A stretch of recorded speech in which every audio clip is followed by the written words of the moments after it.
Hi friends, this is ओम और इस lecture में हम लोग हमारा फोर्थ न्यूमेरिकल ले रहे होंगे, न्यूमेरिकल इंटीग्रेशन का। तो हमारा न्यूमेरिकल है a solid revolution is form by rotating about the X axis the area between the X axis the line X equal to 0 to 1, ठीक है, and curve through the points with following coordinates. हमें X and Y दे रखा है और हमें axis जो है एक्स एक्सिस, और यहाँ पे कह रहा है कि ये रोटेट कर रहा है एक्स एक्सिस के अबाउट, सॉलिड रिवोल्यूशन है। तो इससे हम गेस कर सकते हैं कि यहाँ पे हमारा सिलेंडर की बात हो रही है कहीं ना कहीं, क्योंकि वो रोटेट करेगा तो सिलेंडर जैसा दिखेगा। अब यहाँ हम बात करते हैं, हमारा जैसे एक्स कोऑर्डिनेट है 0.00, ये 0.25, 0.50, 0.751, और उसके कॉरस्पॉन्डिंग आपको जो वाई दे रखा है 1.9896, 0.9589, 0.9089, 0.8415, ठीक है।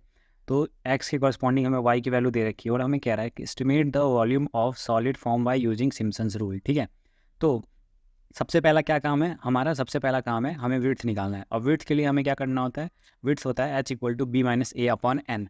तो b क्या है हमारा 1 और माइनस 0, और n है, n को कैसे पता लगाएंगे। तो इसमें तो हमें कहीं पे भी y का हमें रेंज वगैरह नहीं दे रखा है, तो n निकालने का अब तक आप लोगों को ये रूल शायद मैंने नहीं बताया होगा, लेकिन अगर आपको n निकालना है तो उसके लिए आप सिंपली कुछ मत करो, बस आप काउंट कर लो कि कितने पॉइंट्स आपको दे रखे हैं। जैसे 1 2 3 4 5, आपको 5 दे रखे हैं अलग अलग कोऑर्डिनेट्स, तो आप 5 कोऑर्डिनेट्स में से बस एक कम कर लो, बस एक, और वहाँ पे 4 लिख दो, वही आपका होगा। अगर आपको इसकी जगह 7 दिया होता तो 7 दिया होता तो आपका n का वैल्यू 6 होता, ठीक है। इससे पहले के भी 3 न्यूमेरिकल में आप लोग इस तरह से देख सकते हो कि आपको अगर 10 दिया हो या 11 दिया हो तो यहाँ 10 हो जाता है n का वैल्यू। तो एक कम कर देना बस, जितने भी कोऑर्डिनेट्स दिए होंगे, और वही तुम्हारा n होगा, और उससे तुम अपना सिम्पसन्स रूल, सिम्पसन्स 1/3 रूल या सिम्पसन्स 3/8 रूल को अप्लाई कर सकते हो। और इन दोनों, अगर ये दोनों जो रूल है आपका n=2 और n=3, ये दोनों अगर डिवाइड हो रहा हो और नेचुरल नंबर आ रहा हो, n को जब डिवाइड करेंगे इससे, तो क्या करना है, तो फिर हमें सिम्पसन्स 1/3 रूल लगाना है, क्योंकि ये एक्यूरेट वैल्यू देता है। तो चलो देखते हैं कि ये दोनों रूल लग रहा है। तो 4 है हमें, तो 4 है,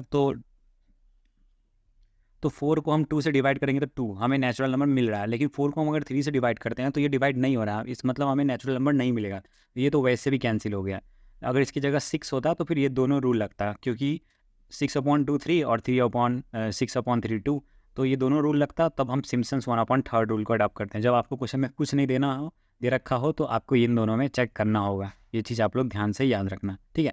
अब require volume of the solid cylinder form, ठीक है। तो सिलेंडर जो है हमारा required volume of solid form, ठीक है। तो इस सिलेंडर की बात कर रहे थे हम लोग, और सिलेंडर का वॉल्यूम क्या होता है, πr²h, ठीक है। तो पाई हमें पता है, वाई हमारा जो रेडियस है वो हमें पता है, तो y² हो गया, और h हमें हमारा हाइट हमें 0 से 1 दे रखा है, ठीक है। तो ये 0 से 1 हाइट हमें पता है, क्योंकि कोई एक्सिस है उसमें 0 से 1 है और उसके अराउंड सॉलिड मूव कर रहा है, तो वो सिलेंड्रिकल वाला शेप फॉर्म कर रहा है, ठीक है।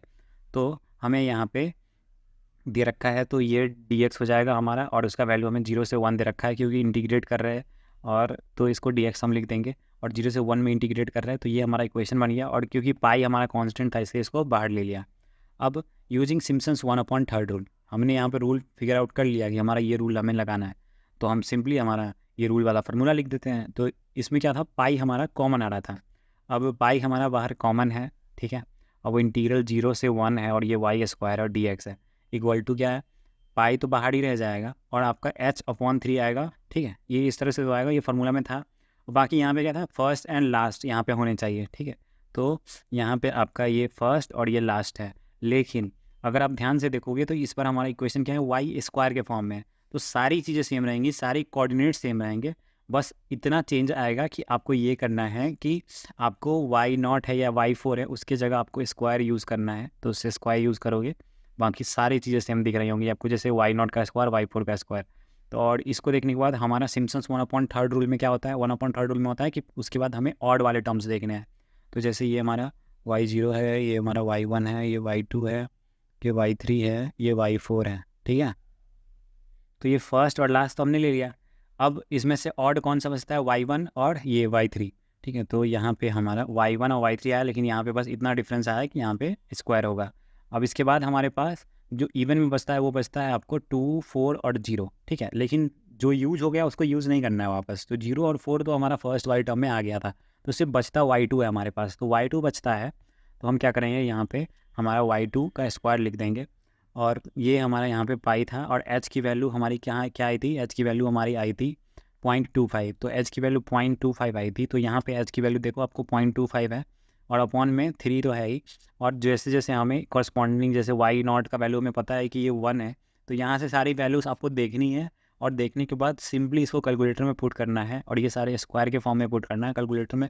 सिंपली आपको ब्रैकेट यूज़ करना है और उसके ऊपर स्क्वायर डाल देना है, बस। ब्रैकेट यूज़ करना जब आपको प्लस माइनस बहुत सारा इस तरह से यूज़ करना हो तो ब्रैकेट यूज़ करना, क्योंकि कई बार ब्रैकेट वगैरह यूज़ ना करने की वजह से हो सकता है कि निगेटिव साइन, और आप ब्रैकेट वगैरह यूज़ ना करो तो प्रॉब्लम आ सकती है। जब आपको लगे कि बहुत ज़्यादा अर्थमेटिक एक्सप्रेशन है तो आप ब्रैकेट लगाना जहाँ पे कन्फ्यूज़न हो रहा हो, ठीक है। उससे क्या होगा ना, उससे आपका चांसेस बढ़ जाएगा कि आपका परफेक्ट आंसर आए। जहाँ पे भी आप फंस जाओ, जहाँ पे भी लगे कि आपको कि यहाँ पे बहुत ज़्यादा अर्थमेटिक एक्सप्रेशन है, यहाँ पे गलती हो सकती है, तो आप कैलकुलेटर के अंदर ब्रैकेट डाल के अलग अलग स्क्वायर कर सकते हो, जिससे आपको एक बार में ही जो आंसर आएगा उस पर 100% कॉन्फिडेंट रहेगा कि इससे तो हमारा आंसर सही आया है, ठीक है। बाकी अब इसको जब आप कैलकुलेटर में डालोगे तो आपको 2.82 मिलेगा, और यहाँ पे यूनिट क्यूब लिखना मत भूलना, क्योंकि इसका एक नंबर कट सकता है, क्योंकि यहाँ जब वॉल्यूम की बात हो रही है तो ऑब्वियसली वॉल्यूम की बात हो रही है, और हम किसी भी यूनिट वाली चीज़ को हम 3 टाइम्स मल्टीप्लाई कर रहे हैं तो ऑब्वियसली वो क्यूब आएगा। तो इस वजह से तुम्हारा यूनिट क्यूब या कोई भी यूनिट हो उसको डालना। और ये क्वेश्चन काफ़ी इंपॉर्टेंट था। और इसके बाद एक और क्वेश्चन है जो आप लोगों को एज अ होमवर्क देना चाहता हूँ मैं। ये क्वेश्चन भी बहुत ज़्यादा इंपॉर्टेंट है, और ये आप लोगों को खुद से करना है ना, खुद से करो। मैं यहाँ पे आंसर और हिंट दोनों बताने वाला हूँ ताकि आपको करने में ज़्यादा प्रॉब्लम ना हो। तो ये क्वेश्चन है हमारा, a curve is drawn to pass through the points given by following table, ठीक है। तो ये आपको टेबल दे रखा है, और यहाँ कह रहा है estimate the area bounded by the curve X axis and line x equal to 1 और हमारा x इक्वल टू 4 है, ठीक है। 1/3 रूल यहाँ पे आपको अप्लाई करने पे आपको यहाँ पे आंसर आ रहा होगा 7.7834, ठीक है। ये आपका आंसर हो रहा होगा।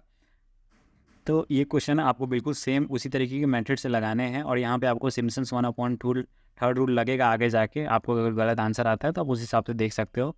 बाकी मैंने आपको पूरा हिंट दे दिया है, ये न्यूमेरिकल आप लोग खुद से करना, और इसके बाद हम लोग बहुत अच्छे न्यूमेरिकल के साथ फिर अगले लेक्चर में मिलेंगे, क्योंकि टॉपिक छोटा है तो इसका न्यूमेरिकल अच्छे से प्रैक्टिस करना बनता है, क्योंकि न्यूमेरिकल इंटीग्रेशन तो काफ़ी इंपॉर्टेंट है। एक क्वेश्चन तो मिनिमम 5 नंबर या 6 नंबर का आपको मिल ही जाएगा एग्जाम्स में। तो आई होप आपको वीडियो अच्छा लगा हो या क्वेश्चन अच्छे समझ में आया हो। तो वीडियो को लाइक करना, और अब तक सब्सक्राइब नहीं किया है तो प्लीज़ सब्सक्राइब कर देना। बाकी आज के लिए इतना ही। Thank you.